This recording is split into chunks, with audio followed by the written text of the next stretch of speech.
একমাত্র যুক্তরাষ্ট্রের কঠোর পদক্ষেপেই থামতে পারে গাজা যুদ্ধ। প্রেসিডেন্ট ডোনাল্ড ট্রাম্পের ২০ দফা প্রস্তাবের ভিত্তিতে মিশরে চলছে শান্তি আলোচনা। সেখানে যুদ্ধ বন্ধে যেসব দাবি তুলে ধরা হয়েছে, উপত্যকায় ঠিক উল্টো পদক্ষেপ জারি রেখেছে নেতানিয়াহু সরকার। ট্রাম্পের আহ্বান সত্ত্বেও বন্ধ হয়নি ইসরায়েলি বাহিনীর হামলা, বোমা বর্ষণ আর ত্রাণ অবরোধের কারণে প্রাণ হারাচ্ছে নিরীহ গাজাবাসী। বিশেষজ্ঞদের মত, ট্রাম্পের আরও কঠোর ভূমিকা নেওয়া উচিত। জেনেক্সে শিফট করো, লাইফকে লিফট করো।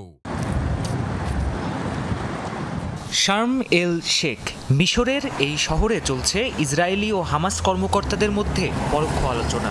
সেখানে বেশ কিছু বিতর্কিত বিষয়ে দেখা দিয়েছে উভয় পক্ষের মতপার্থক্য, চলছে দর কষাকষি।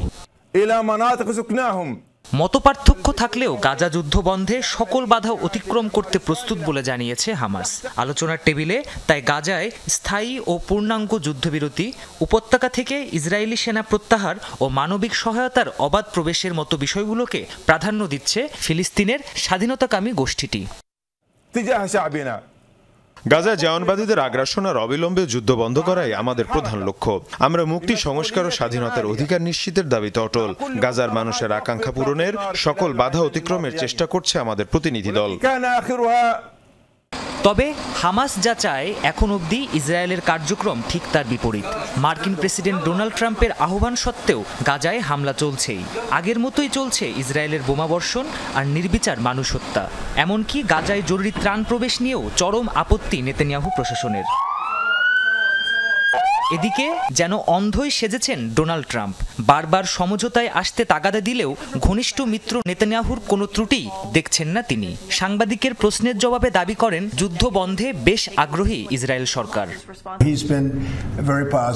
নেতানিয়াহু খুবই আশাবাদী, সেও চায় গাজায় শান্তি চুক্তি হোক।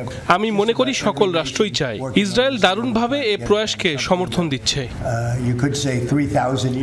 এ পরিস্থিতিতে ইসরায়েলের বিরুদ্ধে যুক্তরাষ্ট্রের কঠোর পদক্ষেপ ছাড়া বাস্তবে গাজায় যুদ্ধ বন্ধের কোনো আশা দেখছেন না বিশ্লেষকরা। নেতানিয়াহু দ্বিরাষ্ট্রভিত্তিক সমাধানের পক্ষপাতী নন, সুতরাং এখানে আমেরিকাকেই চাপ প্রয়োগ করতে হবে। মার্কিন প্রেসিডেন্টকে শক্ত অবস্থান নিতে হবে, তবে তিনি তা পারবেন কিনা তা নিয়ে আমার সংশয় আছে। গেল শুক্রবার গাজায় হামলা বন্ধে ইসরায়েলের প্রতি আহ্বান জানান ডোনাল্ড ট্রাম্প। এরপরেও ইসরায়েলি বাহিনীর বোমায় প্রাণ হারিয়েছে গাজার শতাধিক মানুষ। প্রাণপ্রতিম কুণ্ডু, যমুনা নিউজ।